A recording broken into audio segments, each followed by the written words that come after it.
Over the past 10 years, I have become completely obsessed with holistic health and alternative medicine as someone that lives with stage 4 endometriosis and adenomyosis. And what has changed my life forever is teaching myself how to be the expert on my body.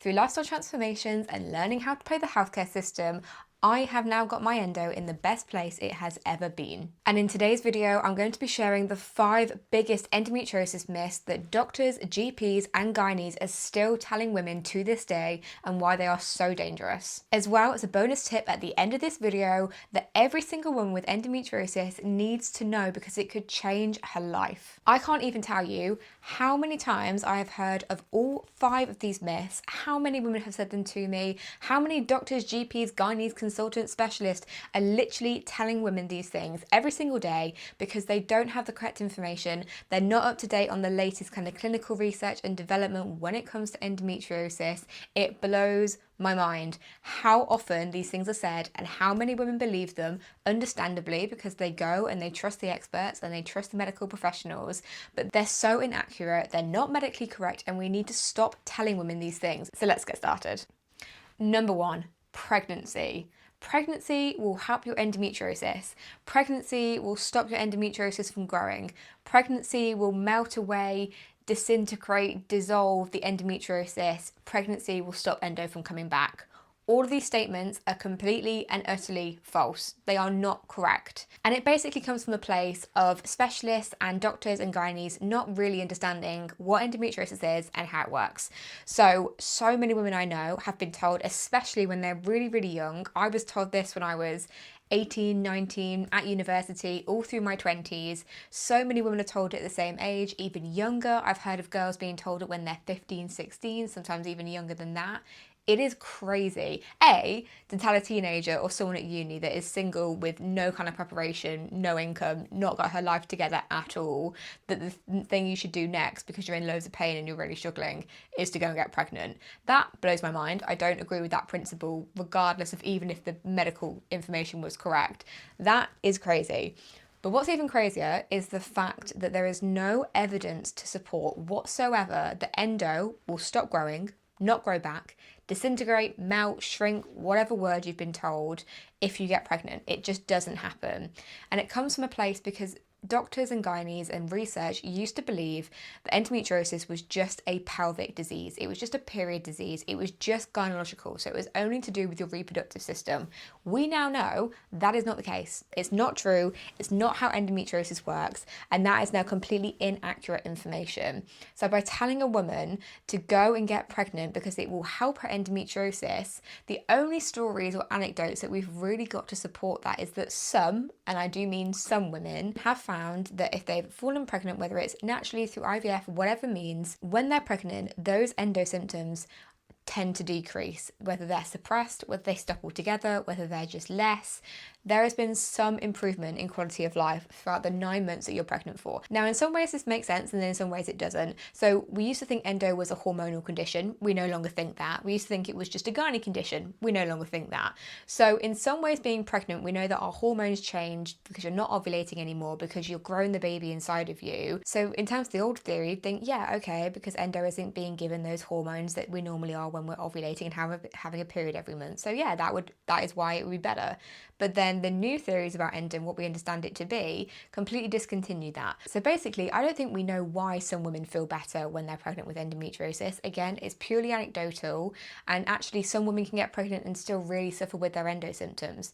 So this whole pregnancy thing has come from a minority group of people that have anecdotally shared that they feel better when they're pregnant, and gynaes and doctors and kind of the whole medical world have jumped on that quite a few years ago and gone, oh, well then, pregnancy must help endometriosis.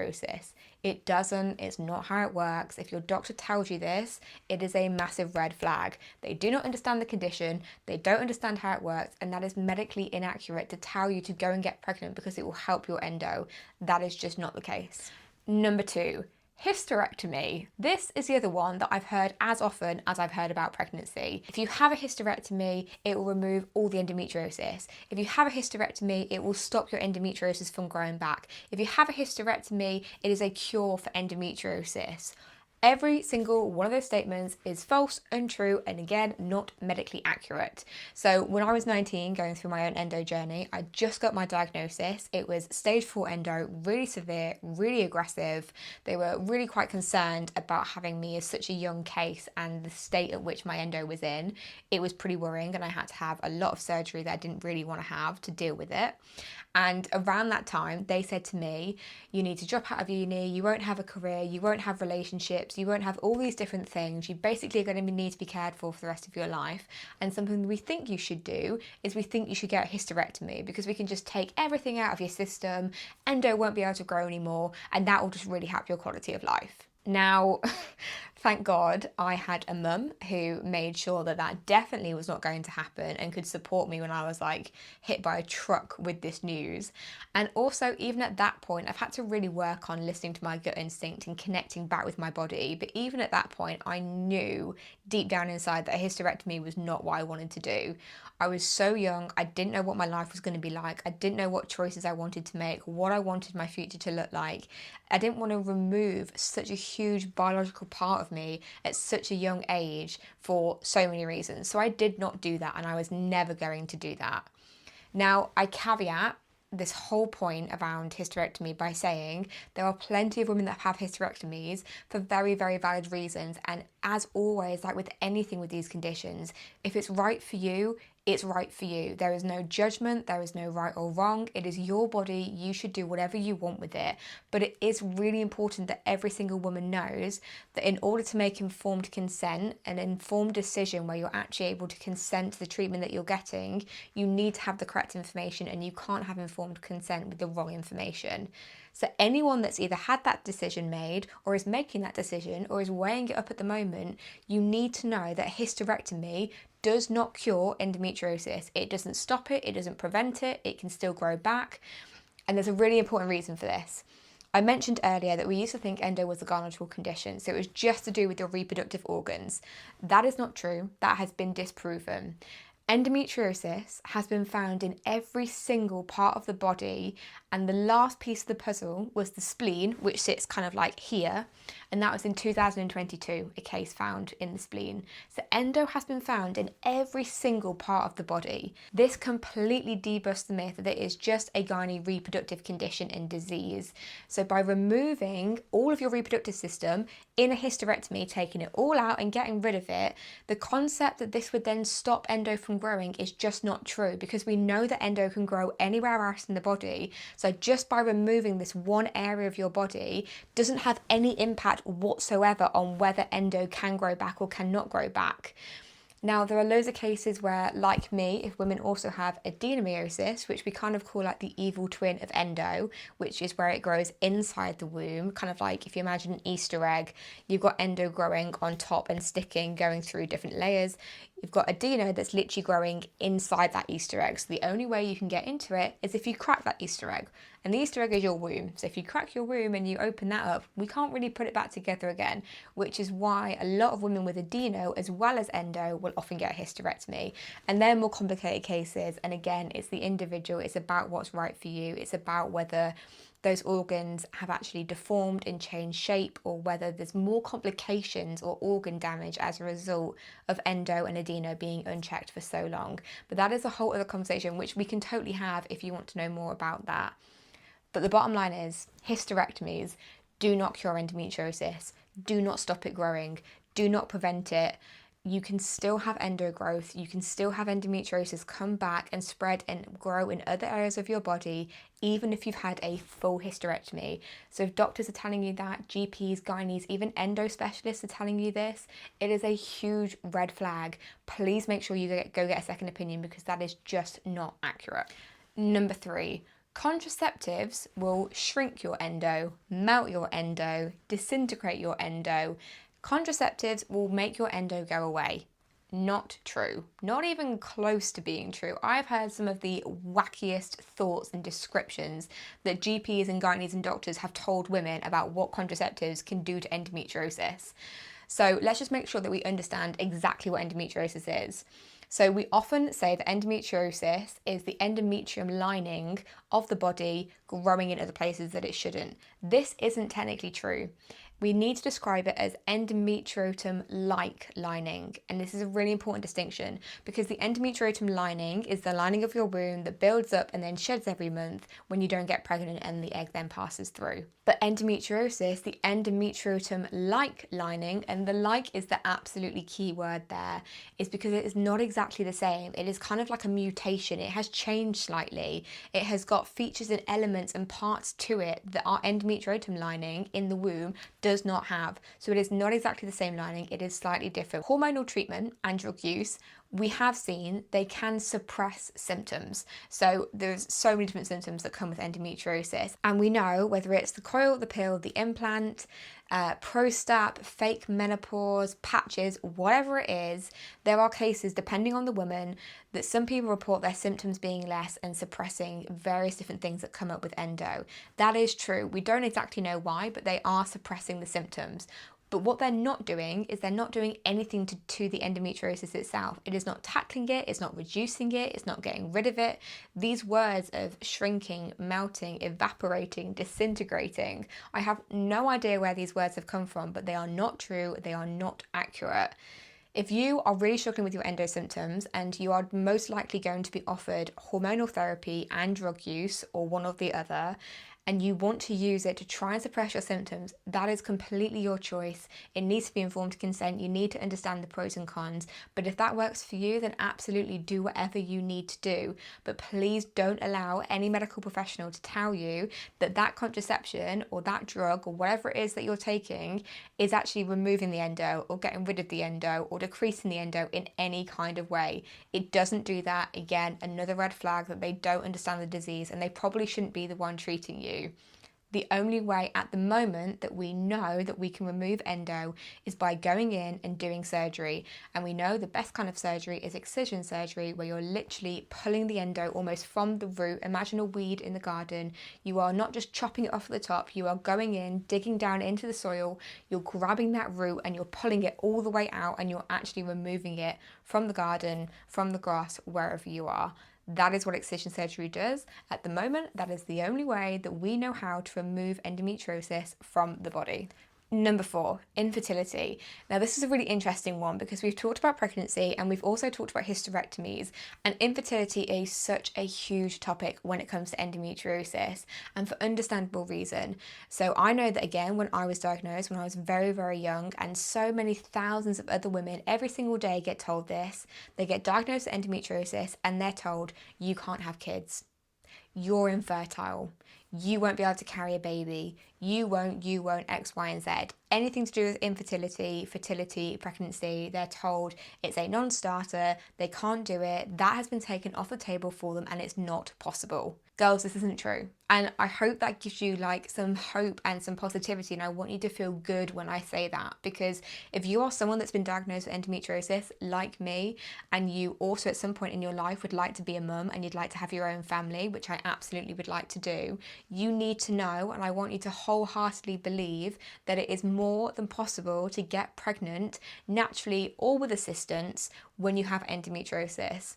There are many, many thousands of women that live with endo and have got pregnant naturally. There are many, many thousands of women that have got endo and with some assistance have also got pregnant, whether that's IVF or just some fertility treatment to try and kind of help them kind of move that process along and help the body do what it needs to do. But it is possible. It is not a life sentence. Endo does not equal infertility. Endo does not mean that you definitely can't do it.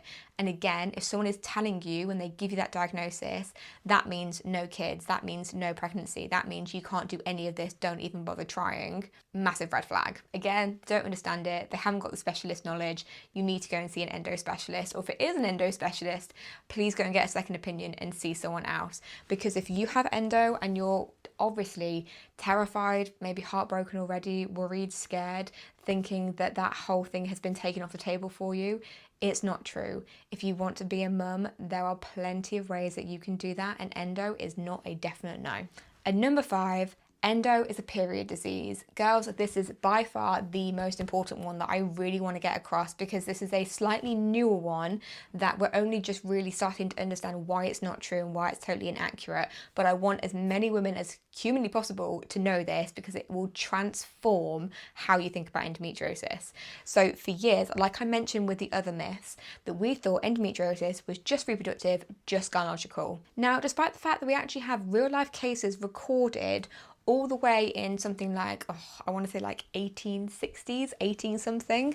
The cases go all the way back then, and even then it was reported that endometriosis was found throughout the entire body, not just reproductive. So we've actually known for a very, very long time that technically endometriosis isn't a reproductive or gynae condition. It is what we call a systemic condition. Systemic means that it is the whole body, it affects everything. It is now being called a systemic inflammatory condition. And obviously we still don't know the cause, we don't know the root issue of how this happens and why this happens, and we seriously need to understand why it happens. But we are now looking at it as a systemic inflammatory condition, and this changes the game completely. Because when we're looking at your endo care and when your endo specialist is talking to you, we need to be thinking about the impact on your entire body. Maybe it's growing in your pelvic area, maybe it's not growing in your pelvic area, maybe it's your bowel or bladder or kidneys or diaphragm, it's thoracic, maybe it's your spleen, maybe it's your arms, your legs. I literally saw a girl the other day who has leg endometriosis. It changes how we think about your endo. So when we have comments to the GP and gynae of like, it's just a bad period, it's just period pain, it's just ovulation pain, all these different comments around making it a period disease really reduces our ability to treat it properly, and it stops you from getting the care that you really deserve. So if anyone, any kind of medical professional is talking to you about it like it's a period disease or a gynae thing, or just to do with your reproductive organs, your womb, your ovaries, your fallopian tubes, whatever it might be, it is not that. It is so much more than a period disease. We actually know it's never really been a period disease.